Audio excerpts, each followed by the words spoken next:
All right, so today we're going to be continuing our Speaking Mathematically chapter, finishing it off with language of relations and functions, and start with a definition. Let A and B be sets. A relation R from A to B is a subset of the Cartesian product of A and B. Given an ordered pair XY in A and B, A cross product with B, X is related to Y by R, written XRY, if and only if XY is in R. The set A is called the domain of R, and the set B is called the codomain.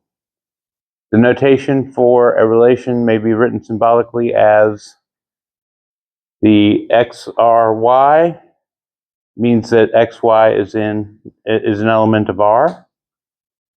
The notation XR with a slash through it means that X is not related to Y by R. So let's give an example. Let A be the set of 1 and 2. B be equal to 1, 2, and 3. And define a relation from R, a relation R from A to B as if X and Y is an element of R, means that X minus Y over 2 is an integer. Now, which ordered pairs are in A cross product B and which are in R? That's a bit much to write out on this board, so we'll skip that one. But is 1 related to 3? Is 1 minus 3 divided by 2 an integer? Yes, so that is related. That is true. Is 2 related to 3?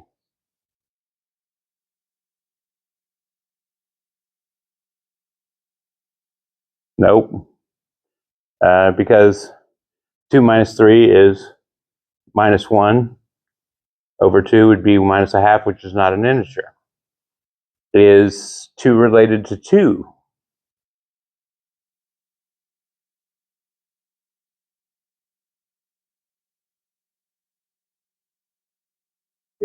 Yes, because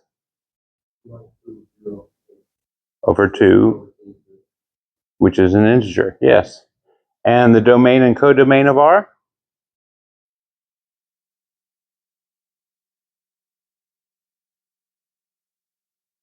That's the set A. Set A is the domain, and codomain is B. So it gives out the whole Cartesian product of A and B here, and go through all the combinations to see which ones are elements of R. So R is 1, 1, 1, 3, and 2, 2. So yes, 1 is related to R, or related to 3, and 2 is related to 2. Domain of R is 1, 2, and the codomain is 1, 2, 3, which is A and B. Here. Now, define a relation C from real number to real number for any XY element of R cross product of R if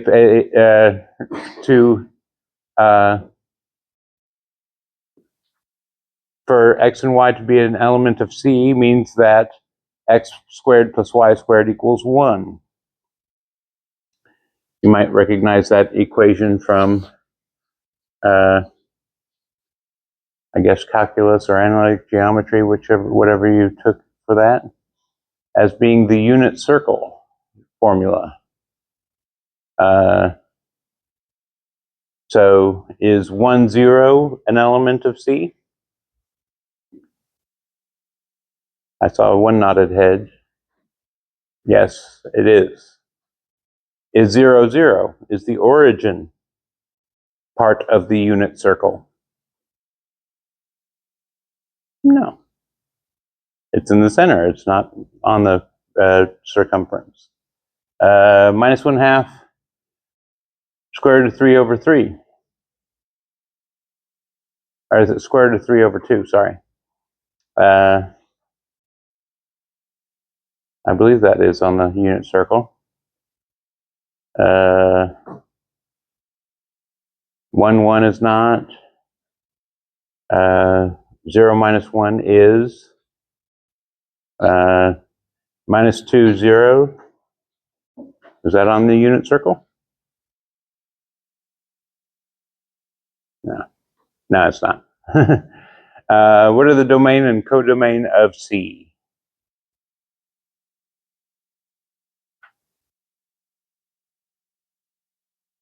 Right up here. R and R. Real numbers to real numbers.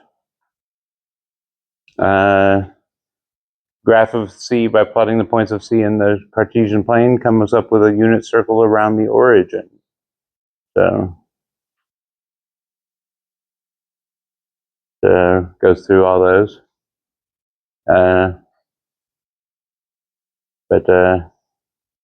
Yeah.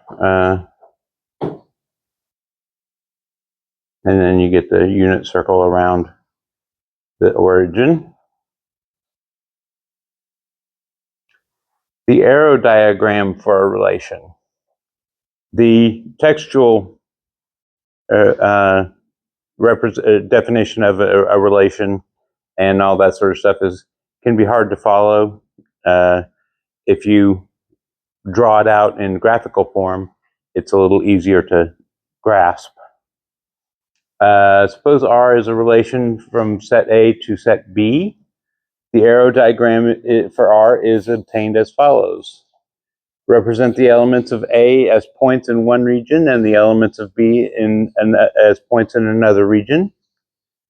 For each X in A and Y in B, draw an arrow from X to Y if and only if X is related to Y. So draw an arrow from X to Y if X is related to Y or XY is an element of the relation. So have 1, 2, 3, and 1, 3, 5 define the relations S and T from A and B as follows.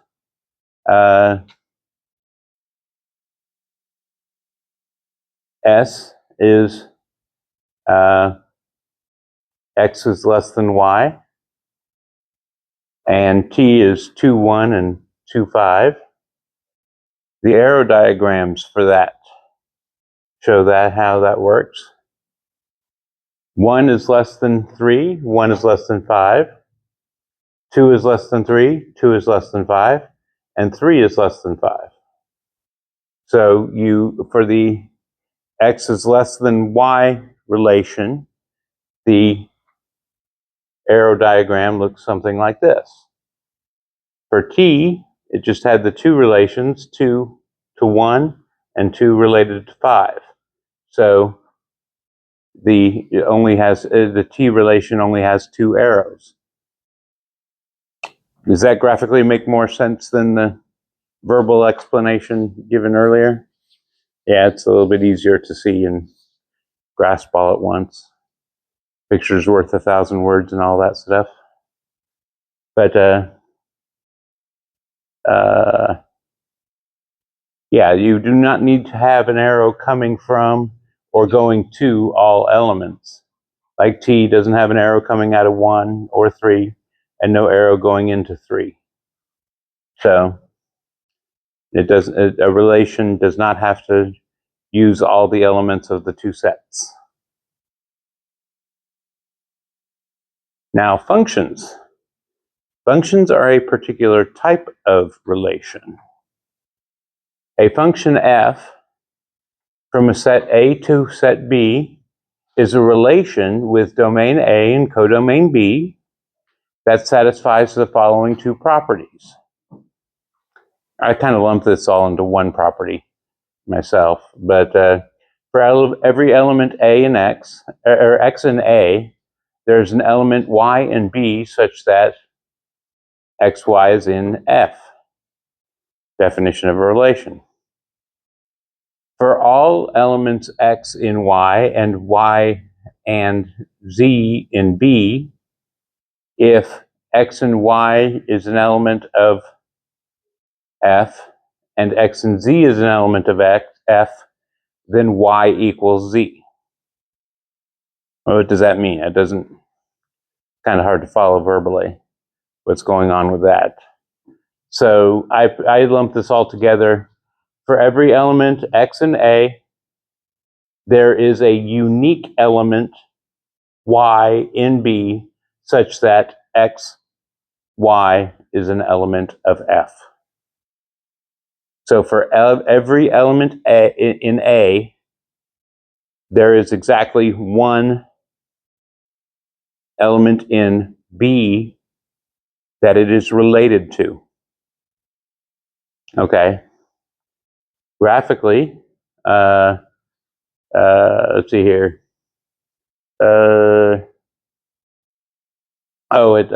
It's denoted with the F with the X in parentheses, kind of like a function in regular math classes. Pronounced f of x is the notation for that. But graphically, you see 2 is pointing to one element of B. 4 is pointing to only one element of B. 6 is only pointed at one element of B. Again, not all of the elements of B need to be used. So for A, each element has one arrow coming out of it. So it is a function, that is a particular type of relation. So is this this relation a function? R equals 2, 5, 4, 1, 4, 3, 6, 5. Is that a function? Why not? Is for every X is. Yeah, there's two. 4 points would point to, in an arrow diagram, would point to two different elements of B. So it is a relation, but it is not a function. This also relates to programming. When you write a function in C++ or whatever language you're using, a function takes whatever input you give it and gives exactly one output. You can't say like square root. You can't have it give square root of 4 can't give you -2 and 2. It has to give one or the other to be a function. So you have to select one of those two options to return, and then you can derive the other one as well, I suppose. But let's see here.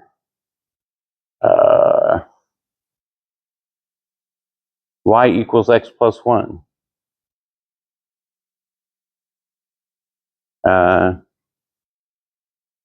Oh, that's for that relation, that set there.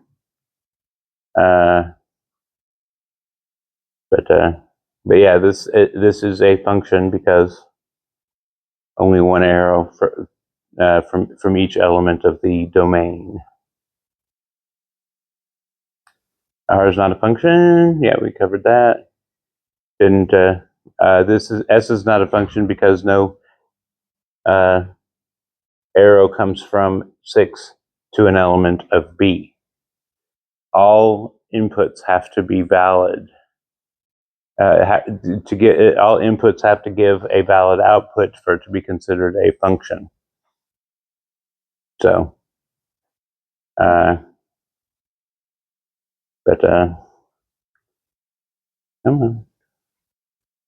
so T is a function. We covered that. All the elements are correspond to all the elements of the domain correspond to an element in the codomain. It can also be written as T of 2 equals 5, T of 4 equals 1, and T of 6 equals 1. So that's what you might be used to in more in other math classes. Okay. Functions and relations on sets of strings. Let A be the set of A and B be the set A. Let S be the set of all strings over A. Define a relation L from S to Z, non-negative, as follows. For every string S in S, little s in big S, and for every non-negative integer n, Sn is an element of L, means that the length of S is n. Basically, however long the string is, that's the length of that's the output. Observe that L is a function because every string S in S has one and only one length. For example, L of ABAABA has a length of 6. Pardon me. Define a relation C from S to S as follows. For all strings S and T in S, ST is an element of C, means that T equals AS, where AS is the string obtained by appending A on the left of the characters in S. C is therefore called the concatenation function by A on the left. So C is a function because every string in S consists entirely of A's and B's. And adding an additional A on the left creates a new string that also consists of A's and B's. And thus is also in S.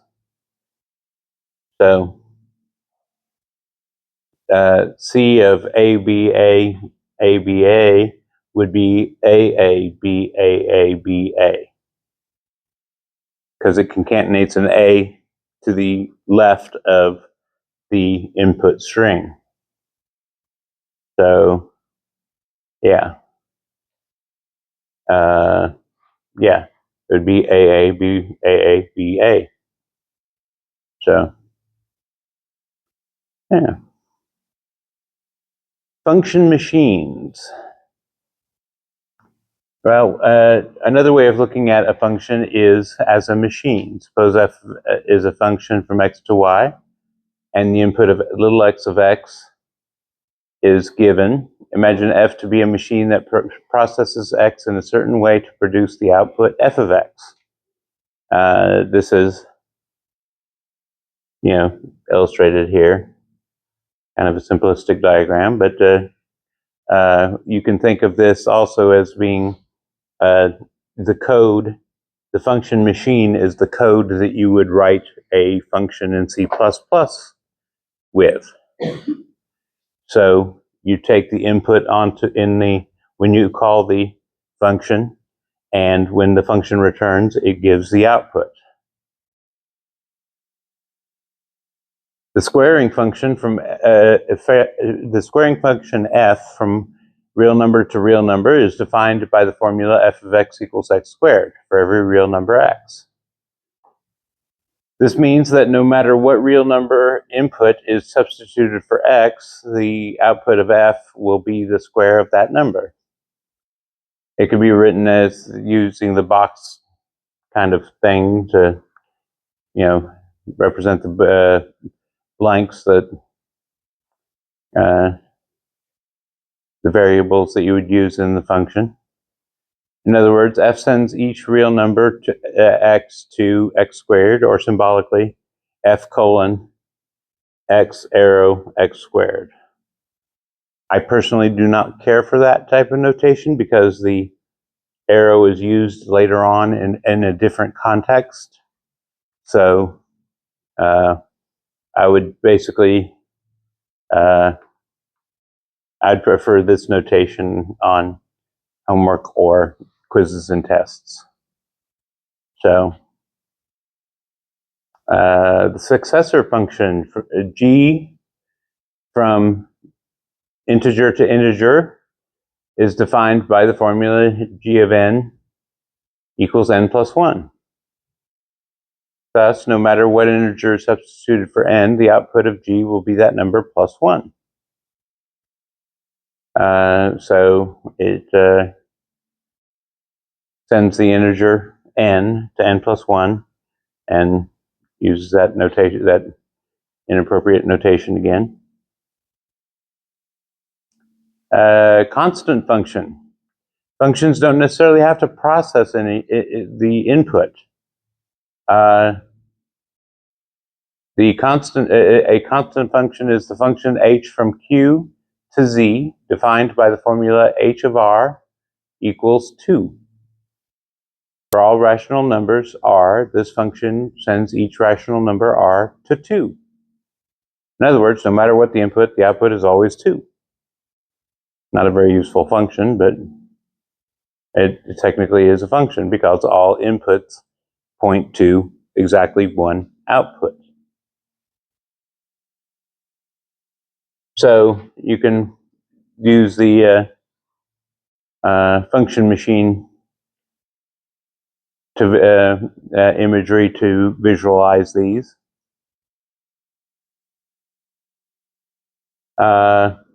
A function is an entity in its own right. It can be thought of as a certain relationship between sets or as an input-output machine that operates according to a certain rule. This is the reason why function is generally denoted by a single symbol or a string of symbols such as f, g, or log, or sign in computer programming. A relation is a subset of a Cartesian product, and a function is a special kind of relation. Specifically, if f and g are functions from set A to set B, then f is defined as this set, g is defined as this set. It follows that f equals g if and only if f of x equals g of x for all x in A. So I believe in C++ you can manipulate functions as objects. Is that the case? I haven't gotten that deep into C++ myself, so can they be manipulated like objects? Kind of, sort of? Are they considered objects? I don't remember. Some language that I've encountered in the past, that is the case. Let's see here. Define the functions f and g from r to r by the following formulas. F of x equals the absolute value of x. G of x equals the square root of x squared. Are they equal?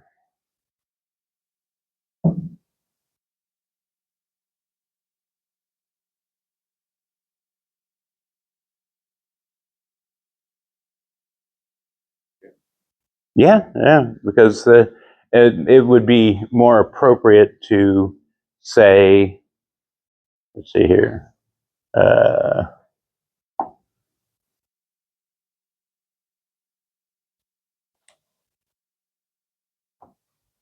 It would be more appropriate to say g of x is the positive square root of x squared as opposed to the negative square root. Yeah, it's the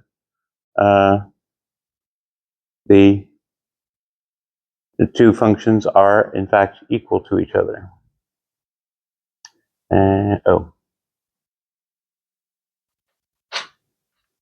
And let's see here. Yes, they are equal to each other. And I believe that is it for that slide deck, that section. And we have one more section for the day. Section 4.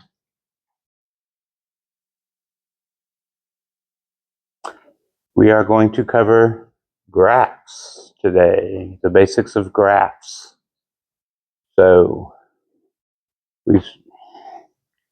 and the screen is messing up again. All right, try this again.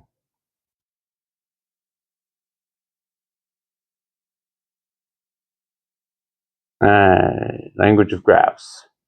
So I'm going to start off with an example. Imagine an organization that wants to set up teams of 3 to work on some projects.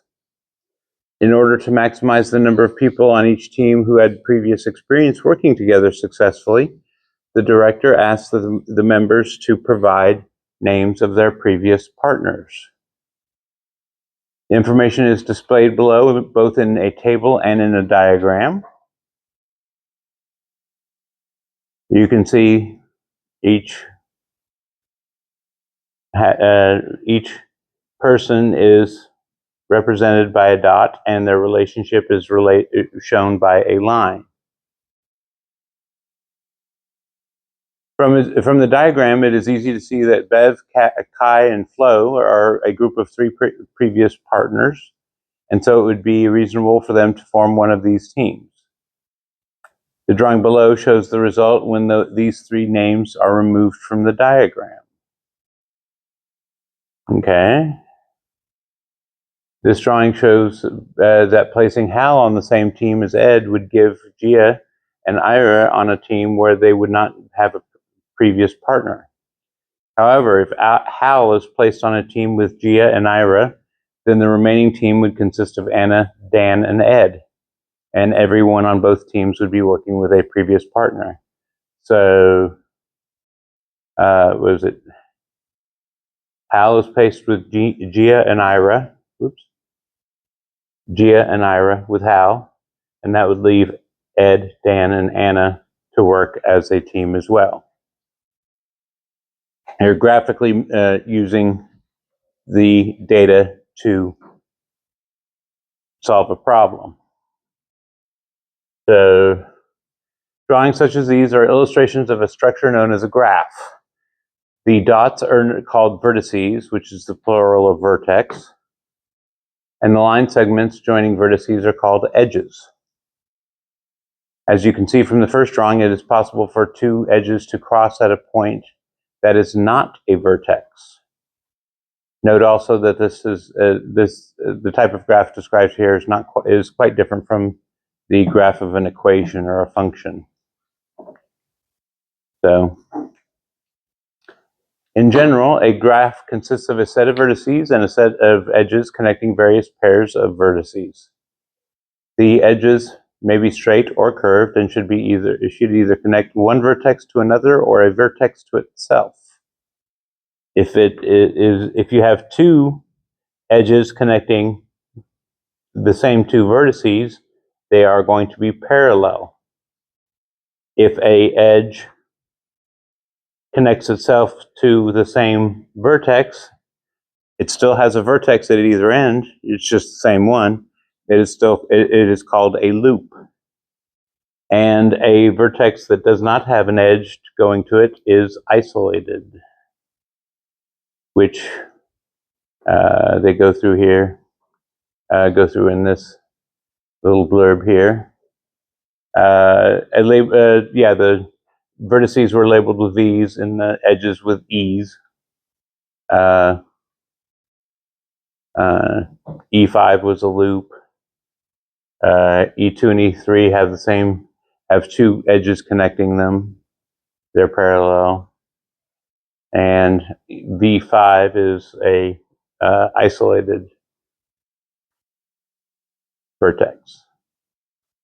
Now the formal definition is this a bit of a wordy 3 paragraphs here. Basically, it's the same stuff that I just went over, except that the vertices at the either end of the edge are called the edge's endpoints. The correspondence from edges to endpoints is called the edge endpoint function. Let's see here. Two vertices that are connected by an edge are called adjacent. An endpoint of a loop is said to be adjacent to itself, and an edge is incident on each of its endpoints. Two edges incident on the same endpoint are called adjacent, and the isolated vertex has no edges at all. So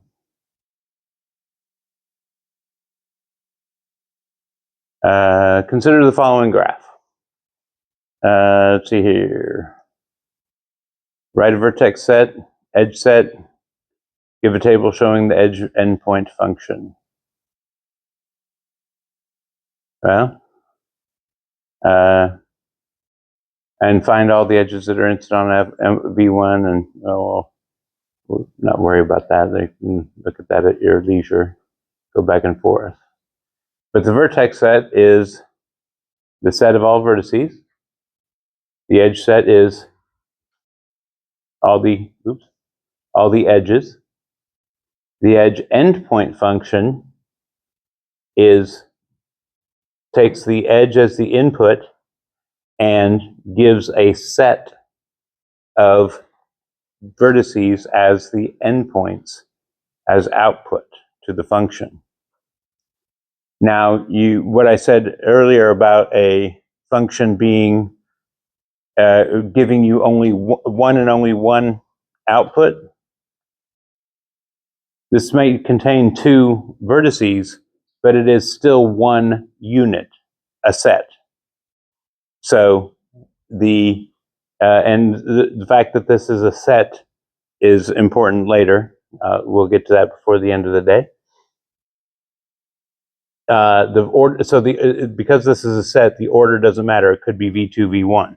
It's the same set, like we covered in sets on Tuesday. Duplication, you can abbreviate it because E6 is a loop. It only has one vertex as its endpoints, but it can be duplicated in the same set.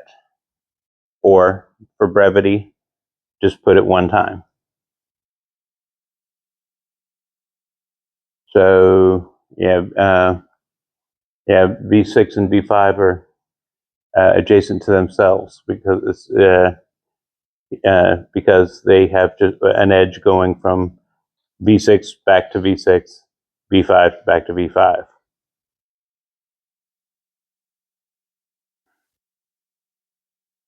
Consider the graph specified as follows. The vertex set is V1, V2, V3, V4. Edge set is E1, E2, E3, E4. And these are the the edge endpoint function results. What would such a graph look like? You have four vertices. Let's go ahead and let's say four vertices, V1, V2, V3, V4. Okay, so E1, where would that be drawn from and to? Let me change colors here So that would be for E1, the function gives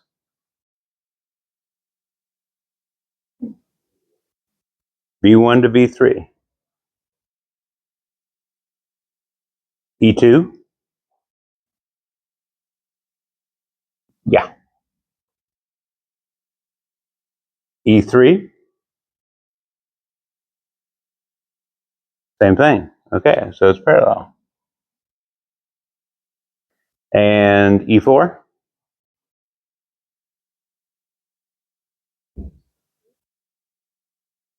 If it only has one endpoint, what does that mean?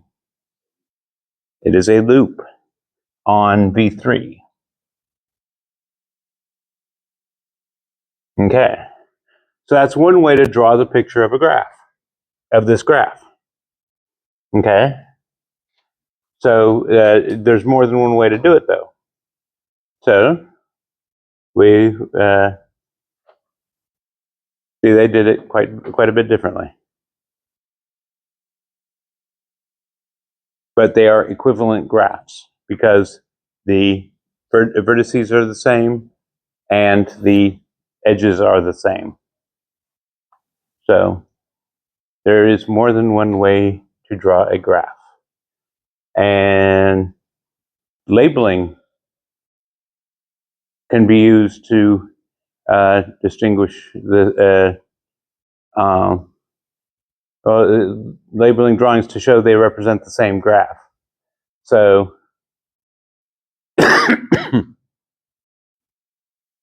so say we label this one V1, V2, V3, V4, V5.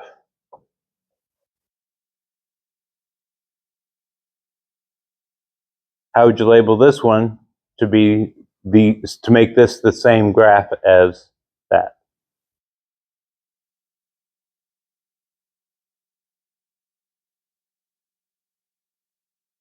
You'd use the V's again. Say we start with V1 here. V1 is connected to V2. V2 is connected to V3. V3 is connected to V4. And V4 is connected to V5. And V5 is connected to V1. So now they are equivalent graphs, even though they look totally different. So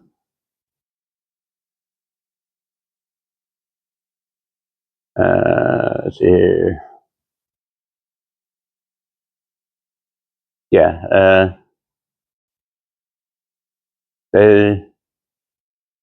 let's see here.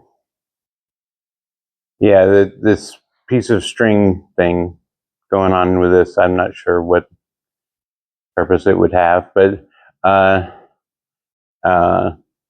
it would, it's laying it and tracing it out that way and laying it down in a different way. I guess if you're into crafts and stuff like that, you could take a piece of yarn or something like that and mark on the yarn where the vertices are in this case. But yeah, V1, V2, V3, V4, V5 compared to V1, 2, 3, 4, and 5.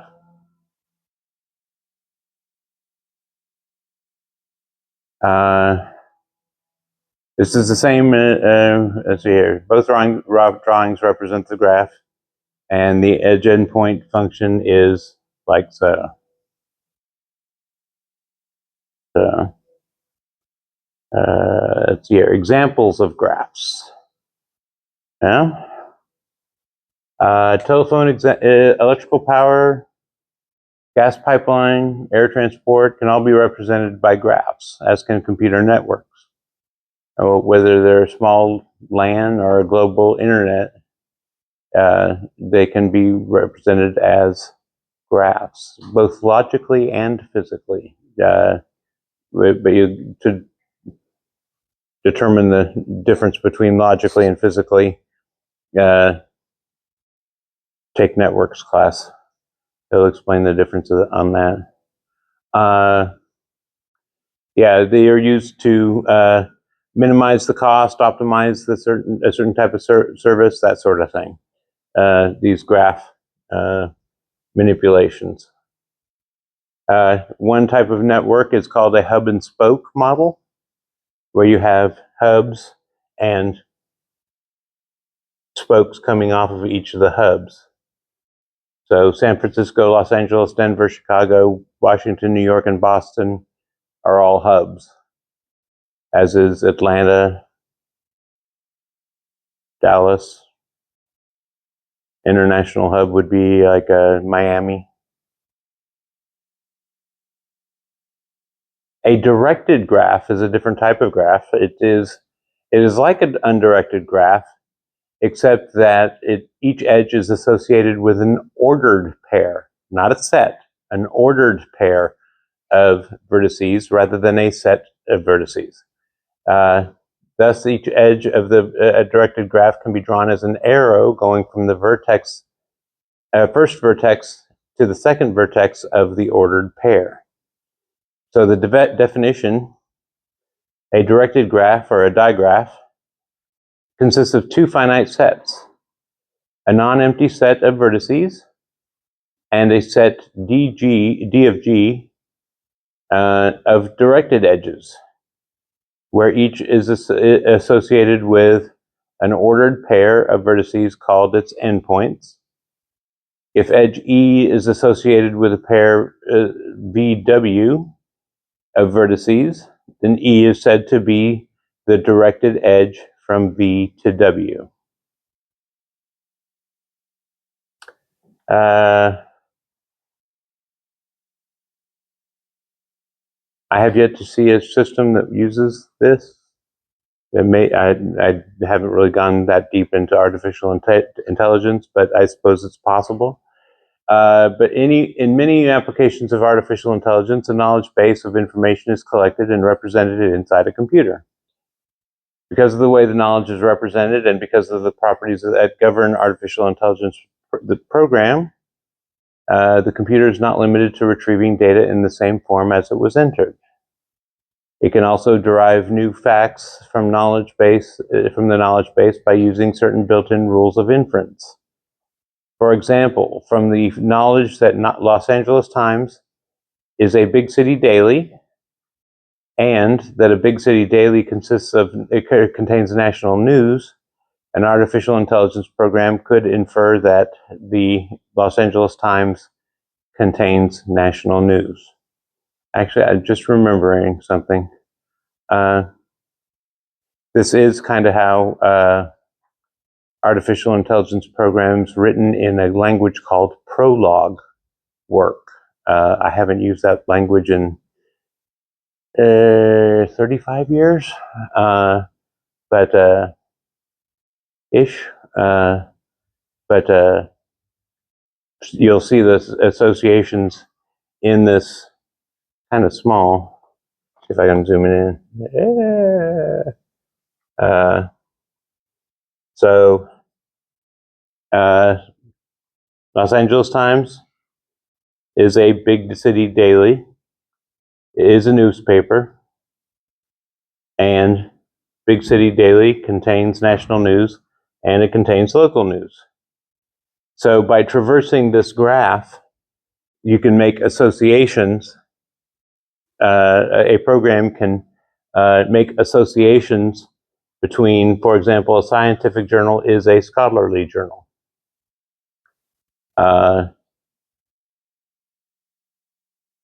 Scholarly world, so a scientific journal, because scholarly journals contain long words, a scientific journal would contain long words, supposedly. But yeah, by traversing the knowledge, if the knowledge in a database is represented in this type of form, a computer would be able to easily traverse the graph to find and to make new associations that weren't explicitly defined previously. So, according to this knowledge base, what paper finish does the New York Times use? Well, was that New York Times? Is a big city daily? Is a newspaper. Paper finish should be matte.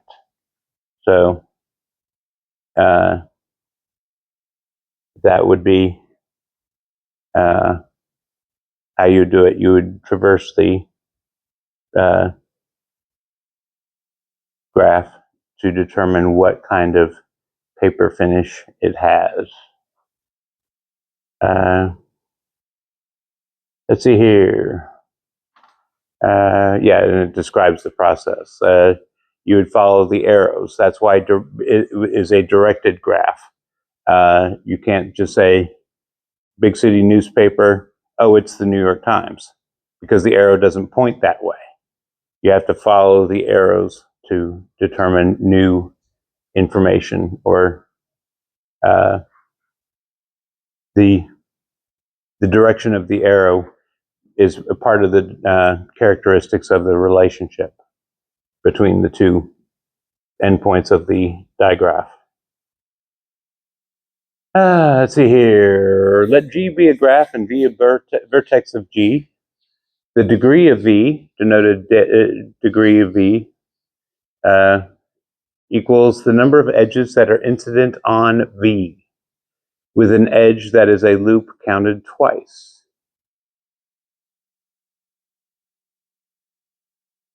Find the degree of each vertex in the graph G below.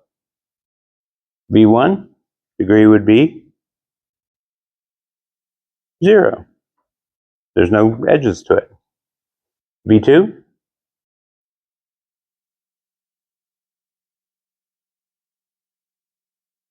even though E1 and E2 are parallel, they are different, so it'd still be 2. And V3, E3 is a loop, it's counted twice, and again the parallel are distinct, so it would have a degree of 4. Just count the lines going into it. It's, you know, like I said, mathematically formalizing common sense. So 0, 2, and 4. Now, using a graph, have you ever noticed or had explained that when you draw a map of a two-dimensional map of like the United States or Europe or whatever, you only need 4 colors maximum to color each territory in a different color from all of its neighbors. So 50 states, 4 colors. 3 states, 3 colors. But no more than 4. 200 or 200 or so countries on the planet, still only 4 colors. The proof of that, I've seen it, but it's been a while. You can take this map here, just random shapes that the author created. The countries are labeled A through J. Showed that you can color the map so no 2 adjacent countries have the same color. Well, notice that coloring the map does not depend on the sizes or shapes of the countries, but only on which countries are adjacent to which. And is an adjacent 2 adjacent vertices on a graph are connected by an edge. So you create the graph from the map showing the adjacent countries, and these are the edges that are created. Coloring the vertices of the graph will translate to coloring the countries on the map. As you assign colors to vertices, a relatively efficient strategy at each stage is to focus on an uncolored vertex that has the maximum degree. In other words, that is connected to a maximum number of other uncolored vertices. If there's more than one such vertex, it doesn't matter which you choose, because there are often several acceptable colorings for a given graph. For this graph, both C and H have maximum degrees, so you can choose one, say C, and color it blue. Now, since A, F, I, and J are not connected to C, some of them may also be colored blue. And because J is connected to a maximum number of others, you could just start by coloring it blue. So, and then F is the only remaining vertex that is not connected to either C or J. So you can also color F blue. The drawing below shows the graph with vertices C, J, and F colored blue. C, F, J. You notice there's blue is not adjacent to blue. So since the vertices adjacent to C, J, and F cannot be colored blue, you can simplify the job of choosing additional colors by removing C, J, and F and the edges connecting them to adjacent vertices. The result is this reduced graph here, and then you select your maximum degree, which is H, and color it gray. They choose. Since A, D, and E are not connected to H, some of them may also be colored gray. Because E is connected to a maximum number of vertices, you can start by coloring E gray. So, color E gray. You can also color A gray. But you can't do D, G, I, or B. The drawing below shows the original graph with vertices C, J, and F colored blue, vertices H, A, and E colored gray, and the remaining vertices colored black. And you can check this that no two adjacent vertices have the same color. And then translate that back to the map, and you have the map colored with no adjacent country or state or whatever the same color as the original. And it only uses 3 colors. But like I said, you can. There's a proof somewhere. Like I said, it's been years since I've seen it. Shows that this process requires no more than 4 colors, regardless of the configuration. But if you want to delve deeper into this sort of thing, feel free to look up that proof. What it's called, I don't remember either, but it's been a long time. But anyway, well, that just about wrap things up for the day and the chapter. There is a quiz on chapter 1 on Tuesday. It is open note, so if you take notes on a tablet or a computer, print them out. Printed notes only. You are not allowed to use a computer or a tablet during the quiz, but I allow unlimited notes. So if you come in with a book or a stack of sheets of paper this thick, that's fine. More power to you. If you can sort through it quickly and efficiently and take a quiz, I'd be quite shocked and impressed. But anyway, in the meantime, have a good weekend. Homework is up and available and due Tuesday before class, not Tuesday at midnight. the way the publisher does things, it does it relative to the class time. So it is due, the homework is due before class begins on Tuesday. Also, since we've covered sets and relations and that sort of thing, and graphs, there is extra credit for the semester. Chapters 6 and 7 go in more depth on sets and functions, if I'm recalling correctly. The slides are on Canvas. You can go through them at your leisure. There's only 4 sections per chapter. If you complete the homework assignments for those chapters, the average of each chapter, if you do both, the highest average will replace your lowest test score, and the lower will replace your lowest quiz score. If you only complete one, the average of that chapter will replace your, if it's higher, of course, your lowest quiz score.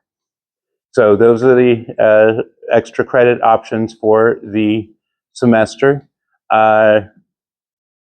In past semesters, usually more than half of the class does the extra credit, and it boosts the, if you have a weak chapter somewhere, test or quiz, it helps boost the grades. And they go more in depth into the sets and functions that we did in sections 2 and 3 in chapter 1. Like I said, it's not a lot. It's only 4 sections per chapter, and they're open all the time. So there's no deadline on them except for to the end of the semester. So if you want to do them, go for it. Wait and see how you're doing for the rest of the semester to see if you need the extra credit. That's fine too. It's not, like I said, due until the end of the semester. So anyway. All right, that'll be it. Have a good day. See you on Tuesday.